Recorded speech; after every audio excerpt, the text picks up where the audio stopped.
Hi, magandang gabi po sa inyong lahat. Pasensya na po, medyo ginabi ako. No? Kamusta po kayong lahat?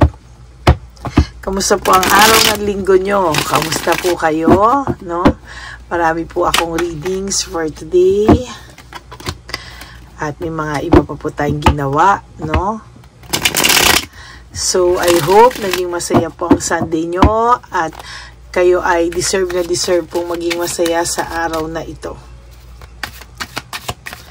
Yan, no? So, titingnan po natin ano po kaya ang pwede nating makita ngayon, no? Ngayong mga oras na to, no? Ano po kaya ang pakiramdam ng persons nyo o ano po ang nangyayari sa mga persons nyo? Tingnan po natin, okay? Okay.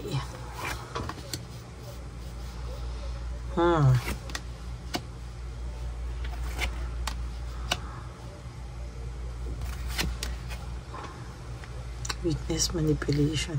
Okay, ang tao pong nyo, teka, gusto ko na i-clear. Disconnectedness. Laziness. Difficulties, doubts, power, domination. Okay. Ang tao po nyo right now, no, sa nakikita ko po sa baraha, no, meron po siyang mga pinananakot sa iyo, no? Pinananakot, tinatakot ka, binabantaan ka, kung ano-ano pananakot sa iyo na ginagawa, no? Para po for some reason meron siyang pananakot sa iyo para magstick ka or mag-hold ka or bumalik ka or basta meron po siyang gustong mangyari, no? Kaya kanya tinatakot at may mga pagbabanta, no? Ayun, no? Napakahina naman ang loob nito. Kailangan niya pang gawin sa iyo to na anuhin ka, pagbantaan, patakutin ka. Pero the truth is, no, hindi naman po niya kayang gawin, no? Sa totoo lang, mahal ka rin po ng taong to, hindi niya po kayang gawin yung mga sinasabi niya. Kaso ito po ay isang desperate move, no? Desperado na po siya, wala na po kasi siyang maresultan sa ano na po ang kanyang dapat gawin. So sa totoo po, ang taong ito po ay may mga sinasabi sa iyo or binabanta sa iyo na hindi maganda, no? Na somehow nakakapagpabagabag. Oh, di ba yung word ko? Sabihin nyo nga po, nakakapagpabagabag. Di ba nakakabulol po? Nakakapagpabagabag sa iyo, no? Ang taong to po ay maraming mga sinasabing may hawak siya sa iyo or may ganito siya sa iyo na talagang nag-worry ka, nababagabag ka, no? Pero don't you worry po kasi the truth is hindi ka naman po niya kayang gawan ng kahit na ano, no? Na ikakasama mo, ikakasakit mo. Though, dati po may mga nagawa na siya out of immaturity. Pero this time po, no, hindi niya na po kayang gawin yon. Cold ka na po kasi sa kanya, no? There's coldness. Kahit mahal mo pa po itong taong to, no? May coldness na po. Ayaw mo na po. Sa iba po to na ayaw na po talagang bumalik, no? Pero siya po kasi gusto niya pa pong bumalik, no? Nagsisisi po itong taong to kaya gusto niya bumalik. Kaya minsan tinatakot ka niya or binabanta ka niya, binawarningan ka niya kung ano-ano, sige na lang, mema na lang, no? Pero the truth is, hindi naman po niya kayang gawin sa iyo itong mga sinasabi niya sa iyo, no? To be honest, hindi niya po talaga gagawin, no? So para sa inyong mga sa inyo lahat, no, na may ganitong sitwasyon, nagulat ako sa nakita ko, ha, na may mga pagbabanta, nasisiraan ka, huwag ka na po matakot. Matagal ka na rin naman po niya siniraan, no? Sa mga ibang tao, na nung pinalabas niya na ikaw may kasalanan, ikaw ang hindi okay, ikaw lahat, no? Ayan, no? Pinalabas niya po yan lahat. So, ano pa po bang mawawala? Wala na. No? Wala na. So, wag ka pong matakot. Sorry po, uminom lang ako kasi para akong na uubo na hindi ko maintindihan, no? Ubusin ko lang po ito. Ayan, no? So, para po siyang panay pagbabanta, panay pananakot, ang dami sinasabi, pero the truth is, hindi po niya kayang gawin. So, ipanatag mo po yung iyong kalooban, no? Ikaw po kasi ay nag-move on, no, sa taong ito. So, nagkaroon ka ng fresh start, optimistic, fun, fulfillment, naging ganyan ka po, gumanda po yung pananaw mo sa buhay. Siguro po, no, hindi naman sa siguro kakapanood mo po dito sa channel natin, kahit papano may natututunan ka naman po or may nakukuha kang aral or nagre-resonate ka. That's why natututo ka po, no, and may nakukuha ka pong lesson dito, no. Nagkaroon ka po ng self-acceptance, no. Nagkaroon ka po ng self-acceptance, no? Naging free ka, nabunutan ka ng tinik sa taong ito. Actually, nung nawala po kayo, nung nagkaroon ka ng freedom, no, na-explore mo po yung mga bagay-bagay para sa sarili mo, nabunutan ka po ng tinik. The only reason na naiisip mo po ito, ayan, lagi na siya nasa isip mo, is because yung taong to ay depressed, no? Iniisip ka niya, he is so depressed, he or she is so depressed, hindi niya po matanggap yung nangyari, no, na na-reject mo na siya or nagsisimula ka ng bagong buhay mo, no. So, to tell you honestly, hindi niya kayang gawin yung mga pananakot niya. Panay lang to bunganga, panay lang po ito pagsasalita, pero the truth is, hindi niya po kayang gawin yan. Okay, tatanungin niyo po ako, ano ang magandang gawin sa taong to? Ang pinaka-effective po, no, sa nakikita ko sa ating cards, ang pinaka-effective po nag-strategy nyo o gagawin nyo is wala. No? No comment, deadma, no reaction at all. Huwag nyo po siyang bigyan ng reaction. Good or bad reaction is still a reaction. So, wag nyo po siyang bibigyan ng reaction. Ha? Hayaan nyo lang po siyang magaganyan. Huwag po kayong magpadala. Hayaan nyo lang po siya. And to be honest with you, titigil lang din po ito kapag ito ay napagod na, no? Hindi niya po kasi matanggap. She or he is so bitter, no? Bitter na bitter po ito. Kaya sinasabi ko po sa iyo, no, na wag mo po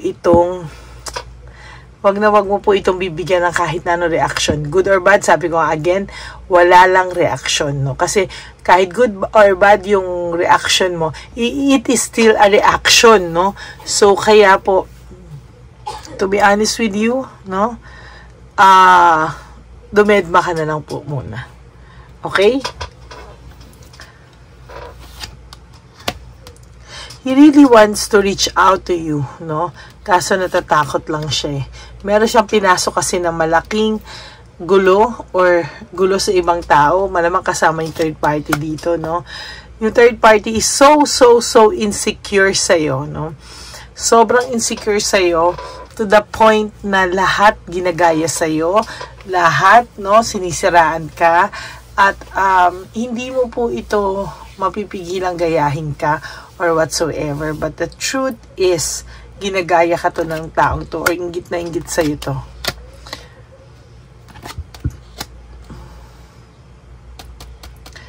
Ayan, no, feeling ng tao na okay ka na, naka-give up ka na, may nagsasabi sa kanya na may iba ka na, no? So, nasa stage ito ng depressed din po siya. Feeling niya may bago ka ng relationship, no? Feeling niya talaga. He has emptiness and emotional loss, no? Wait, gusto kong silipin ano yung oracle niya sa mga oras na to. Ito naman ang gamitin natin. Love Oracle.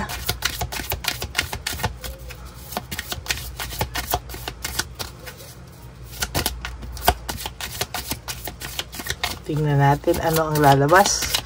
Anong pakiramdam ng person na to ngayon. So, ang title natin pala ay, ano ba? Panay. Teka. Panay na siya pagbabanta at pananakot. Pero, hindi niya kayang gawin sa'yo. Yan, no. Sana maalala ko siya. Hindi ko mabitawan yung ano sa energy. So, sana, kung hindi ko man masunod yan, mamaya ako mag-iisip po. Pero yun, so far ngayon, yan po ang aking title, ha? I will wait a sign from you. Meaning po nito ay naghihintay po talaga itong taong to, no, na ikaw talaga yung umaksyon, ano, para puntahan siya or hanapin siya or mag-reach out sa kanya, no? Kasi nga, sabi ko nga, wala siyang mukhang ihaharap sa'yo. So, the mere fact na itong mga taong to may mga ganitong pagbabanta, pagbibintang, or pananakot sa'yo, nasisiraan ka, or babaliktarin ka, or whatsoever na yan, ginagawa niya yan kasi that's just a desperate move, no? Gusto niya lang ng reaction from you. I feel you even though we are apart, no? Ang taong ito ay nararamdaman ka kahit hindi kayo magkasama, naiisip ka niya. Kaya yun po yung hindi maganda kasi naiisip ka pa rin po ng taong ito. I lost myself for a little while. Yan yung sinasabi ko sa kanya, sa inyo, na desperate move na siya, no? Na talagang sa nakikita ko, parang may nare-resonate ako dito. Sa nakikita ko, no, na parang gusto niyang mapabuti, no?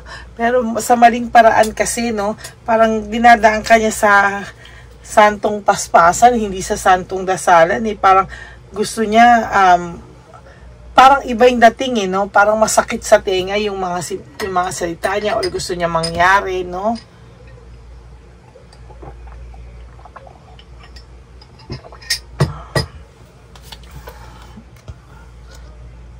Ikaw pa rin po ang naiisip nito na gusto niyang kausap. I know I was a distraction from your pain. Alam niya, no, na nasaktan ka niya talaga ng sobra. Sometimes I stay awake thinking about you. Naiisip ka po talaga nito. Kaya naiisip mo siya, eh. No? Na may mental telepathy ka po talaga ng taong ito. I know I mess up everything. Alam naman po niya sa sarili niya, no, na siya yung may kasalanan. Alam naman po niya. Oh, I know I messed up everything. Alam niya po, no? Kaya yung mga sinasabi niya sa'yo, ikaw sinisisi niya, binibintang ka niya, tinatakot ka niya, binabantaan ka niya. Hindi niya po yan gagawin sa'yo. I love you when I saw you with someone. Parang iniwan mo po itong taong to nung may nabalitaan ka na may someone na siya, or niloloko ka na niya, no? Yun po yung reason, no? I don't react when people mention you. Alam mo po na pinapatanong ka niya sa mga tao, pinapakamusta ka niya, pero ikaw po, pinaparamdam mo na deadma ka lang, no? Deadma ka. So many things remind me of you. So sabi ko po sa'yo, kahit saang lugar to, kahit saang lupalop ng lugar to, or anong ginagawa niya, naaalala ka po niya. So, every day, naaalala ka po niya. You speak to me through music, finding out the truth. No? I want to tell you how I feel. Gusto rin naman po niya ikaw makausap ng heart-to-heart talk, no? Pagdating ng araw, gusto kanyang makausap ng matino. No? Pero I think this is not the right time. Hindi daw po muna ngayon, no? Naghahanda pa po itong mokong na to, o mokhang na to. Hi, sos. I remember every detail of that day, no? Yung mga good memories nyo, naaalala niya po lahat-lahat sobra. You don't know how hard it was to let you go. Yan, no? Hindi ka rin po niya mas simply ma-let go. Kaya para po sa inyo na may tinatakot kayo or something, no? Huwag po kayo matakot. Hindi, nagpapapansin lang po ito, no? Panay lang siya pagbabanta, pananakot, pero nagpapapansin lang po sa inyo to. He or she really wants to have, to get a reaction from you. So, wag po kayo matatakot dito, ha? Wag po kayo matatakot dito at hindi niya po kayo kayang saktan. Hindi po talaga. No? So, yan. That's our reading for today. No? Panay lang siya pagbabanta, pananakot, pagbibintang. Pero, I assure you, hindi naman po niya kayang gawin sa'yo. No? Yan po, no? Maraming po salamat. No? Pasensya na po kayo ulit at ginabi ako. But, for those of you po who wants to have a private reading with me, I want you to know that I have our official and legit FB account. That's Ladyly Elena. No, that's Ladyly. No, ipopost ko na lang po yan dito. No, Ladyly yan. Ladyly Elena. No, ilalagay ko na lang din po mamaya or sa next time po, no, lalagyan ko po ng parang para alam niyo po, no, that's my only FB account, legit account, no, so you can message me there po for all the private readings, inquiries, doon lang po, no. And thank you so much for para sa lahat ng nanonood palagi ng Lady Elena, no. I really appreciate you guys watching, commenting, nagko-comment po kayo, nagla-like kayo. Maraming salamat po from the bottom of my heart. And if you want to give a super thanks, that's dyan po siya sa bottom right side of the comment section. Pwede po kayo dyan if you want to give me a super thanks. Yan lang po. Maraming salamat, and I want you to know na mahal ka po ni Papa Jesus. Mahal ka po ng Divine Universe. He save you from the worst things na pwede pa pong mangyari sa buhay mo. Kaya always remember, pag may time na nalulungkot ka, pag may time na nafe-feel mo na you are so lonely and you are so empty, no? You feel emptiness in your heart, always pray, no? Ang laki po na igagaan ng pakiramdam nyo sa simpleng dasal lang na very powerful, no? Yan. So, maraming pong salamat sa inyo, and to all my Lady Elena friends, family, and subscribers, mahal na mahal ko po kayo from the bottom of my heart. Please pray for me also for my health. No, I will be having a whole abdomen ultrasound on February 23 ng maaga. So, please po, I'm asking everyone's prayer. Tulungan niyo po ako magdasal na sana wala naman pong makita na kahit anong hindi ka nais-nais sa aking whole abdomen, no? Para naman po, marami pa po tayong matutulungan, no? Gusto ko pa pong humaba ang buhay ko para makatulong pa po ako sa matatandang nangangailangan. Okay? So, maraming po salamat again, and I will all see you again tomorrow. Yan na, tomorrow po, no? Medyo masakit lang po yung ngipin ko ngayon, pero I assure you that I will be giving free readings tomorrow po. Yun lang naman po, at maraming salamat po sa inyong lahat. And I love you all, my Lady Elena friends, family, and subscribers. May God bless you, and may you have a good night's sleep ahead of you. Thank you po, and just relax, no, and sleep. Bye! Thank you. I love you all. Bye!